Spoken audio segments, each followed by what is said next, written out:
agama Islam dikembangkan oleh sarjana muslim untuk memperoleh ilmu pengetahuan dan kebenaran keagamaan Islam. Yang kedua, kajian normatif agama Islam. Biasanya kajian ini dilakukan di universitas dalam bentuk penggalian lebih mendalam apa yang telah dikaji oleh Islam, sehingga kemudian menjadi suatu ajaran keagamaan dalam Islam dan apa yang terus mengalami perkembangan dalam Islam sehingga menjadi suatu yang hidup secara dinamis dalam ekspresi faktual keagamaan Muslim. Yang ketiga, kajian normatif atas berbagai aspek Islam yang berkaitan dengan kultur dan masyarakat Muslim. Oke, terus sudah.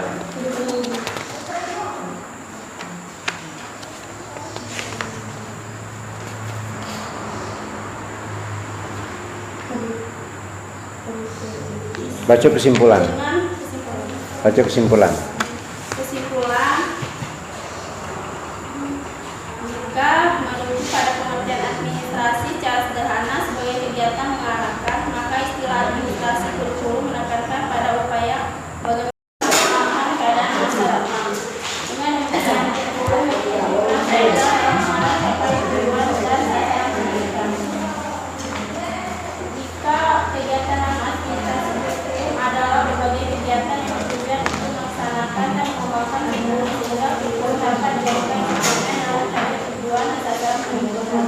Dengan menanamkan prinsip-prinsip kurikulum kemudian dikembangkan sehingga dapat dalam pelaksanaan kurikulum dapat mencapai sasaran pendidikan yang diharapkan. Tidaknya kegiatan administrasi kurikulum yang diharapkan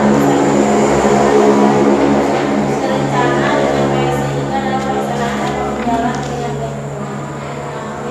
Saran kritis menyadari akan kekurangan perkara ini yang sekaligus dilihatkan kepada pembaca untuk dapat memberi kritik saran luas tidak menangkap penyempurnaan makna. Akhirnya kepada Allah jualah penulis menyerahkan diri dengan satu hidayah. Semoga Oke, silakan buka pertanyaan. Baiklah, ada yang ingin ditanyakan dari makalah yang kami buat?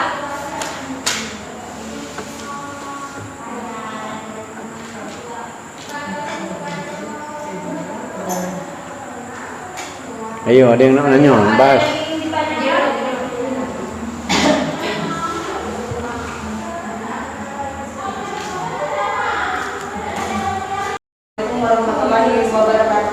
Assalamualaikum warahmatullahi wabarakatuh. Kami dari kelompok 3 ingin bertanya dengan kelompok 1 ya. Tadi kan judulnya pengertian dan posisi strategis tadi keislaman ya Dede.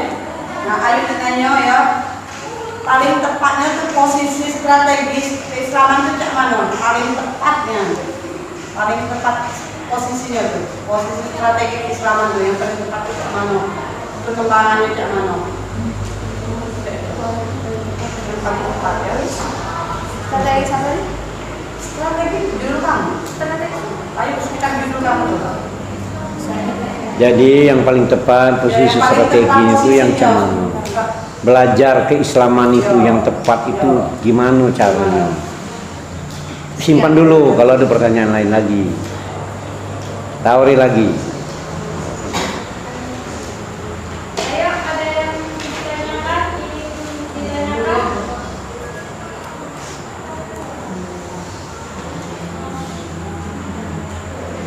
Kelompok berapa tadi? 3. Kelompok 2 mana kelompok 2?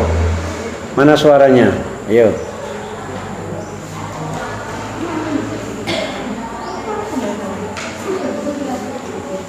Jadi semangatnya diskusi ini untuk artinya biar pemikiran kita semakin berkembang.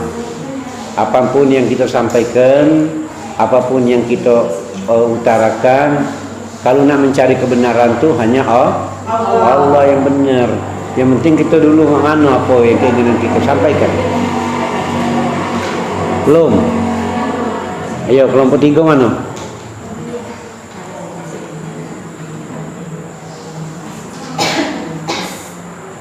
Oke. Jawab dulu. Baik. Duduk tidak apa-apa. Baiklah, saya akan menjawab pertanyaan dari rumah. Paling tepatnya posisi strategi perkembangan dalam studi Islam. Tepatnya di mana kita mengajarkan agama Islam kepada anak-anak itu dari sejak dini.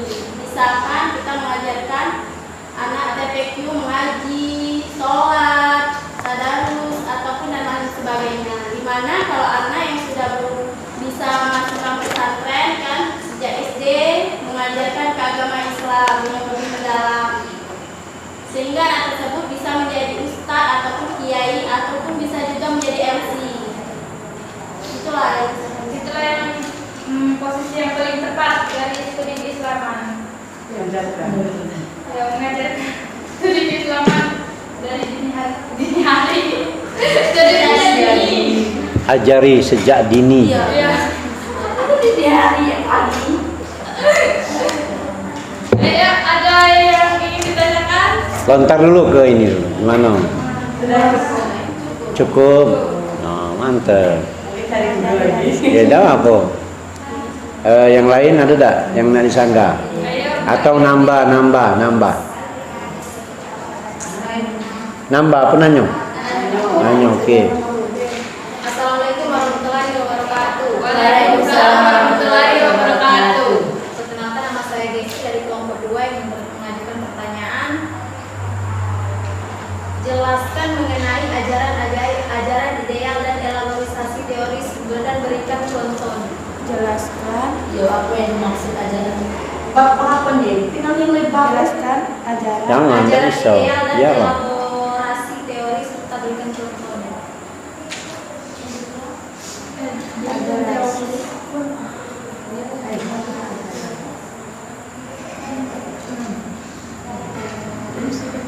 Apa pertanyaannya? Jelaskan ajaran idealis dan teoris dan berikan contoh. Hampir mirip. Berikan contoh yang idealnya. Nah. Yang ideal itu yang besulnya. Nah, hampir mirip, tapi tidak apa-apa, jawab ya. Apa yang nak kamu sampaikan? Oke. Kelompok 3 itu siap-siap. Dua dulu ya. Maksud siap-siap nanya.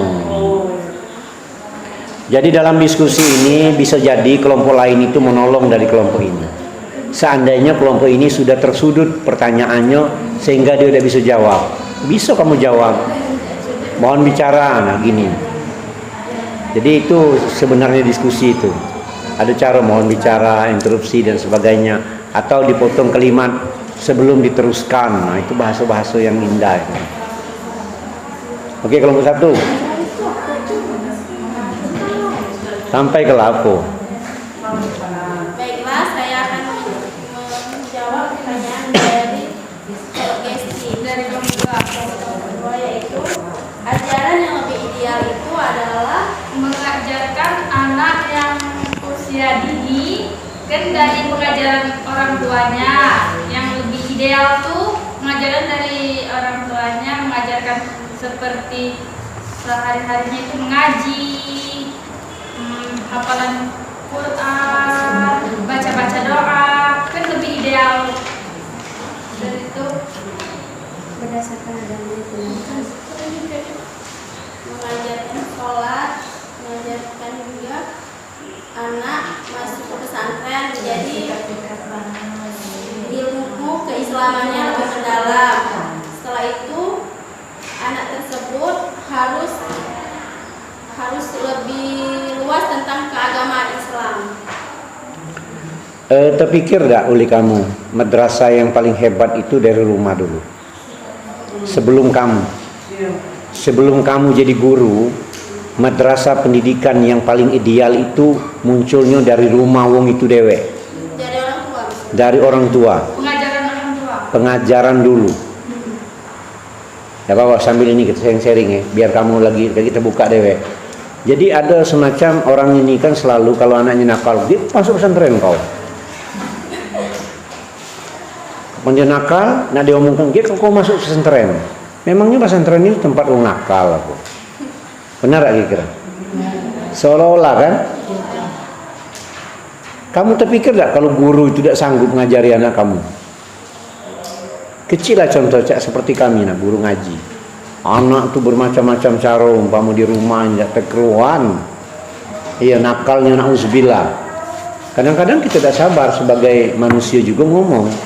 Ya kalau kamu nakal macam itu, tidak usah ngaji di sini, usah belajar di sini. Di sini bukan tempat orang nakal gitu.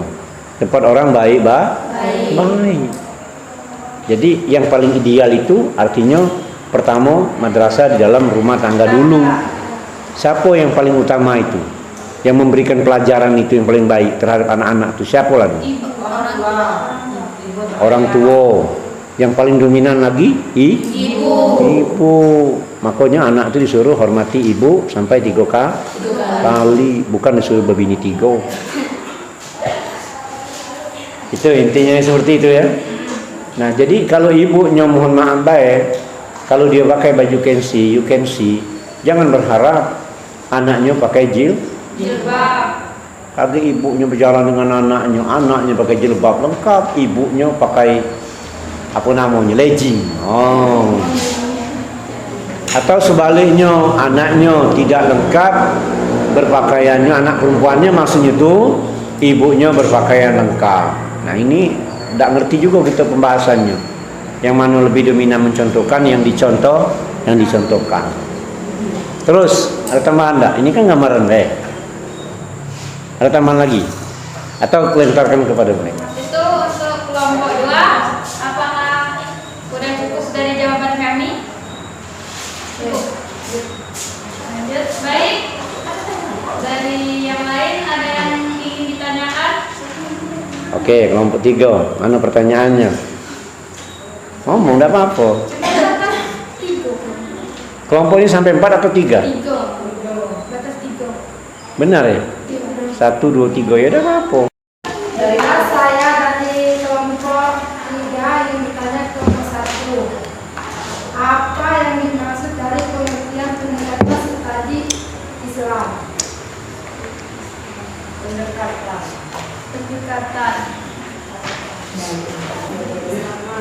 Yaitu adalah cara kerja untuk memudahkan manusia dalam memahami dan mendalami Islam secara utuh agar tidak terjadi kegagalan. Sedangkan pengertian pendekatan sendiri yaitu suatu cara pandang atau paradigma yang terjadi yang ada dalam studi keislaman untuk memahami agama.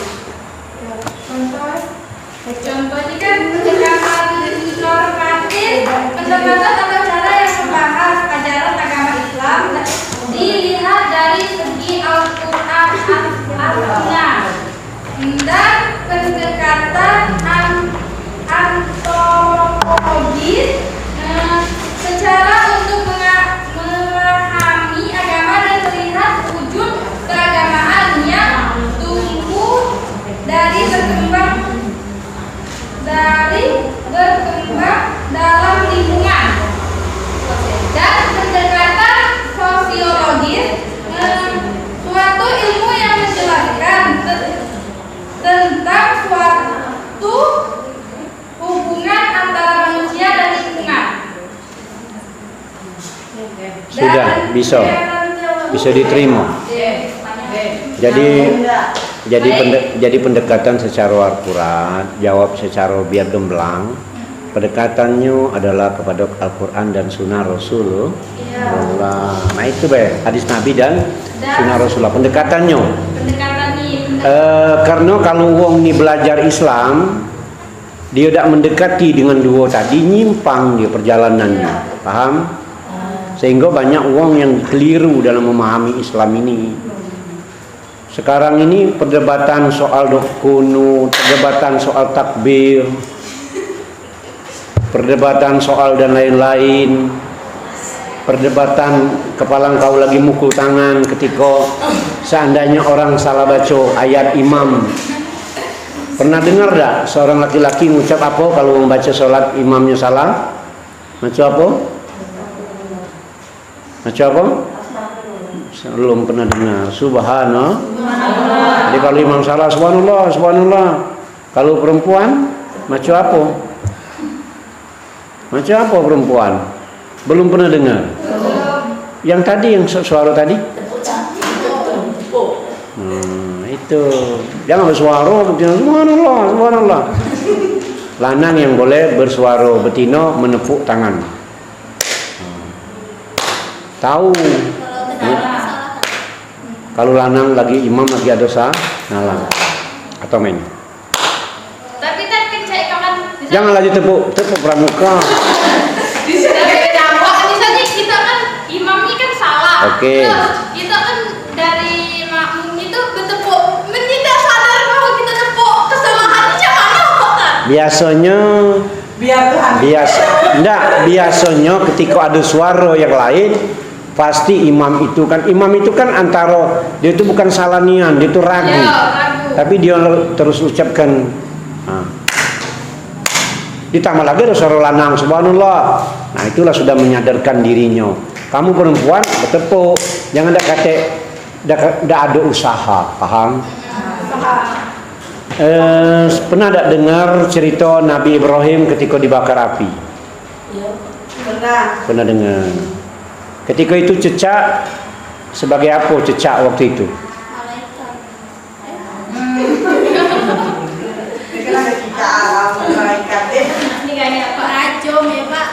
Cecak itu ketika itu gawe cecak meniup-niup dari jauh. Padahal tiupan cecak itu tidak nyampai ke tempat api yang membakar Nabi Ibrahim. Tapi keingin cecak niup itu berarti sudah merupakan perbuatan yang tidak baik. Berarti dia nak niup supaya biar terbakar. Nabi Ibrahim itu biar apinya lebih besar, ditiupnya dari jauh. Tapi ada seekor burung. Dia ambil air, dia simpan dalam mulutnya, dia terbang ke atas, dia untalkan ke bawah airnya. Mati dah airnya? Tidak. Karena airnya tapi usaha burung tadi bagus dah? Bagus. Paham? Jadi kalau ada orang nak belago jangan kamu ajum ke. Paling tidak kamu ngomong ke sabar. Atau tapi jangan ngomong dia, jangan ragu-ragu. Itu Pak, misalnya sabar dan sebelaga jadi mulu kesabaran kalau habis itu boleh aja. Biasanya kalau kita nih jengok kondisi dulu. Di mana lihat sebentar. Lihat kondisi dulu di mana letak pembicaraan wong ni ketika dia curhat dengan kita. Ada wong tu nyabari tapi sebenarnya bukan nyabari, ngompori. Memang lihat dulu, letak dulu pembicaraannya. Sabar baik kau tu. Itulah takut ego kau tu. Lah sudah ngomong sabar tapi takut ego. Berarti ngompori. Nah. Oke, masih lanjut? Sudah ya? Baik. Kalau sudah lanjut. Sudah puas dengan jawaban dari kami? Insyaallah puas. Saya akhiri. Baiklah, hanya inilah yang dapat kami sampaikan. Kami akhiri. Wabillahi taufiq wal hidayah. Wassalamualaikum warahmatullahi wabarakatuh. Waalaikumsalam warahmatullahi wabarakatuh. Pertanyaan yang mengatakan bahwa standarnya, kemudian idealnya, pendekatan belajar tentang studi keislaman itu bagaimana, itu jawabannya agak mengkerucut ketika pertanyaan itu disampaikan dan dijawab dengan kata-kata bahwa idealnya adalah dan kembalinya kepada Al-Quran dan Sunnah Rasulullah SAW. Ketika orang lain membahas tentang Islam, dia tidak kembali kepada Sunnah Rasul dan Al-Quran dan Hadis, maka orang ini akan menyimpang jauh pasti. Banyak sekarang ini, hati-hati, banyak ketika orang membahas tentang hal-hal tentang agama, tentang apa, tentang fikih, tentang segala macam, tapi kadang-kadang ngajarnya itu membuat kita semakin bingung. Kalau bahasa Inggrisnya semakin confused, artinya semakin pening kepala. Sehingga terakhir kamu ngomong, kalau macam ini, tidak usahlah ibadah, tidak usahlah ini. Nah terakhir ibadat kepada Allah ini, belajar agama ini kembali kepada Allah itulah hitungan terakhirnya. Maka tadi ada juga pendidikan yang awal di mana dulu? Pendidikan awal adalah di rumah dulu. Madrasah yang paling bagus itu adalah pendidikan di dalam rumah dulu. Jangan harap kamu nak menjadikan anak kamu jadi orang baik kalau kamu tidak baik. Jangan harap yang masih gadis oke, yang bersuami ini jangan harap kamu nunjukkan dengan anak-anak kamu kalau kamu itu mak mano ya. Makanya ketika kita umpama ribut, ada pertengkaran dengan suami, maka anakmu jangan sampai mendengarnya. Karena itu akan merusak pemikirannya dan kemudian akan mencontohkan anakmu tidak menghormati suamimu. Sekarang aku tanya, seandainya orang ngomong dia sayang dengan anaknya tapi benci dengan suaminya, sebenarnya dia sayang tidak dengan anaknya itu sebenarnya? Alasannya?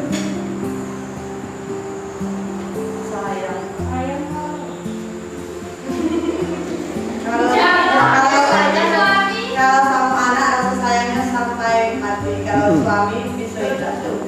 Belum tentu. Masih Ada yang sayang ada. ada kesalahan dari saya benci. Jalan masuk. Iya. Boleh, bagus.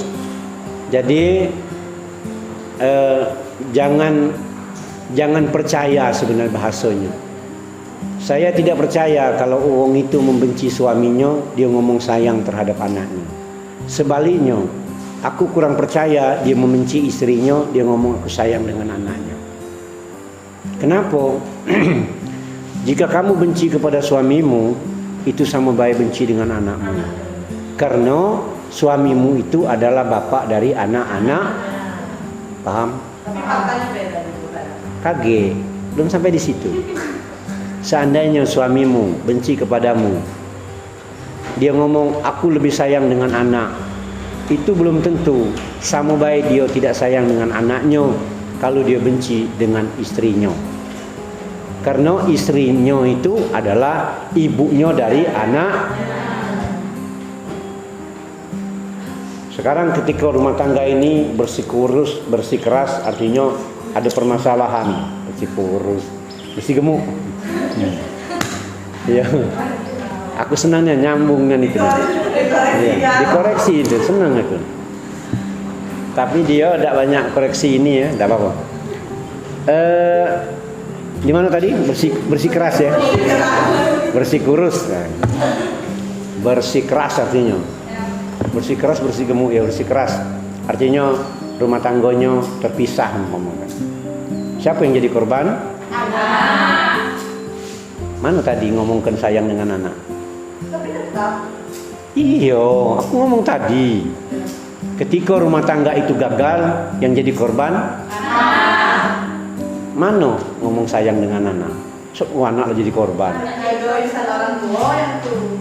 Itulah maka harapan kita sakinah mawaddah warahmah. Pernah tak kamu ketika ribut dengan suamimu atau suami ribut dengan istrinya, ketika anaknya dengar, ada apa bu? Tidak, kami main film baik. Pernah tak? Kamu berubah suasananya? Insya tidak pernah. Tidak pernah. Alhamdulillah. Jangan-jangan depan anak tuh lah, apa lemari dibalik, apa ini dipecahi, apa rumah dia bubui, kadang anak ditendang pula. Intinya seperti itu ya. Ya. Jadi kalau ada ngomong, makanya kita ini hati-hati nih anakku. Pak, artinya memang, maka mohon maaf ini masalah ini sama baik belajar studi keislaman dengan hubungan dengan ini tadi. Apapun yang terjadi di rumah tangga, banyaklah mengalah dan sabar. Kamu yang belum mengarah ke sana, jangan takut dan juga kalau macam ini, aku dah galak yuk dengar kamu berbalas terus, aku dah galak. Aku nama ini baik biarlah aku jadi bujangan, jangan seperti itu. Inilah kalau berbicara tentang keislaman ini banyak dan ragam. Tadi pembahasan di sebelah sana lain pula konteksnya, tentang sampai muncul tasawuf, muncul ilmu fikih, muncul ini banyak munculnya.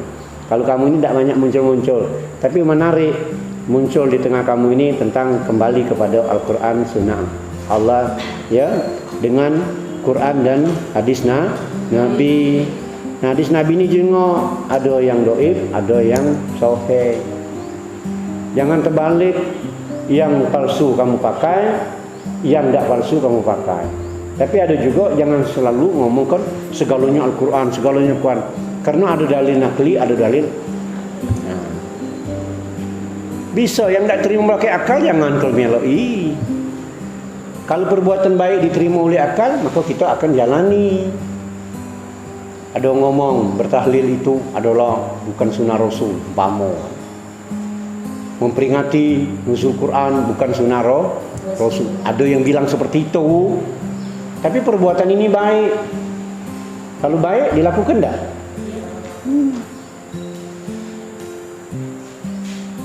Nah, ini yang punya suami, hati-hati.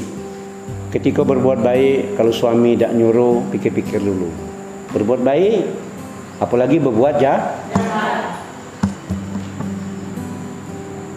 Ada kadang-kadang umpamanya kawan tinggal di mana, antar kadang. Pokoknya awak lebaran haji ke nak solat di Masjid Agung Lingau. Dah ini umpang we. Ini umpama kan? Lah jadi kita nginap di sana ujung rumah. Dah, pagi-pagi ni kita berangkat. Subuh lah ke situ. Sehingga tak main sembahyang subuh. Kena nak mengejar solat Idul Fitri di Lubuk Li. Jauh Linggau tu setengah 2 jam. Ternyata uang lah balik baru dah. Nah itu gawe yang tu yang jangan perlu dini. Mau nak nian, ada nian waktunya nian. Boleh baik. Boleh baik, bukan tak diboleh. Ini kan ini cerita-cerita baik ya.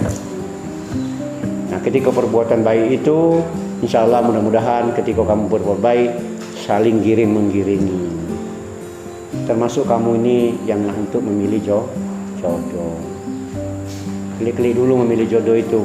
Karena ketika kamu memilih jodoh yang tidak benar, orang tuamu bertanggung jawab dunia sampai akhir.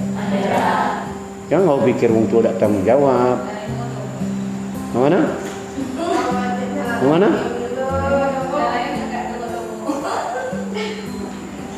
Kenapa?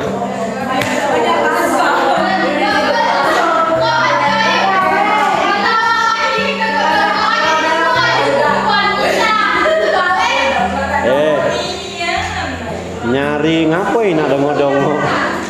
Kalau bisa nyari yang pintar. Enggak. Dia ini kan tergantung kamu juga. Orang itu ketika dia, ya, halo, ketika dia berpaling kepada orang lain, itu dia tidak ingat lagi dengan kamu.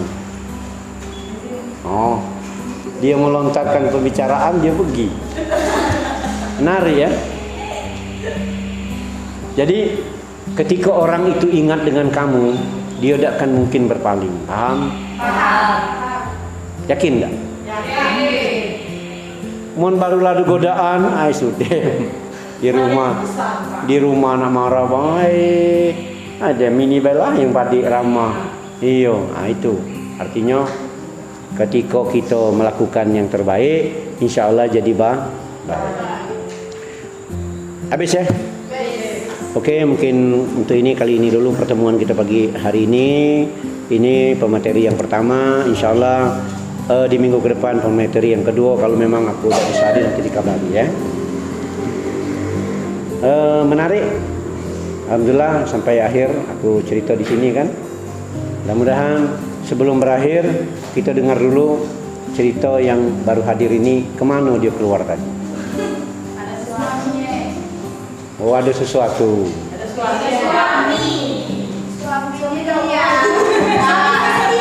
Kaki dulu sebentar.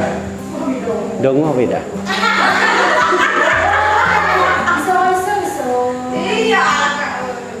Dongo tuh banyak artinya, bukan dongo selari. Dongo tuh yang banyak rasa. Oh iya, mantap. Jadi ini suami yang kelihatannya patuh dengan kamu itu bukan dia takut dengan kamu, tapi terlanjur sayang.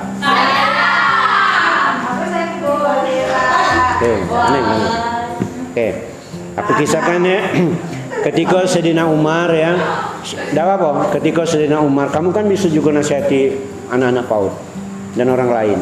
Kamu kan bakal terjun ke masyarakat, mau tak mau. Ketika Sayyidina Umar didatangi oleh seorang sahabat bertanya dengan Sayyidina Umar karena istrinya sering marah-marah dengan dirinya. Ketika datang ke rumah Sayyidina Umar lagi dimarah-marah bininya juga. Ketika itu berlarilah sahabat tadi. Ketika orang itu pergi ditanya, ya kenapa kau pergi? Aku nak minta nasihat, istriku galak marah-marah. Pas aku nak ngadu dengan kau juga dalam keadaan dimarah istrimu. Uji Sayyidina Umar, aku tidak takut. Ya, aku tidak takut dengan artinya bukan aku takut dengan istriku, tapi kena aku terlanjur sayang. Kena istriku lah yang mengasuh anakku, istriku lah yang nyiap aku makan, istriku lah yang nyuci pakaianku. Nah, dan istriku lah yang memelihara anak aku. Tapi jangan pula mentang-mentang dia sayang dengan kamu, nak kamu injak kepalanya. Kaki diinjak kaki sebelah, maaf deh, kaki nak dipakai. Alhamdulillah. Mungkin itu yang dapat disampaikan hari ini. Mudah-mudahan ada manfaat, ya, dan berkah dan bermanfaat. Wabillahi taufiq wal hidayah. Assalamualaikum warahmatullahi wabarakatuh. Waalaikumsalam.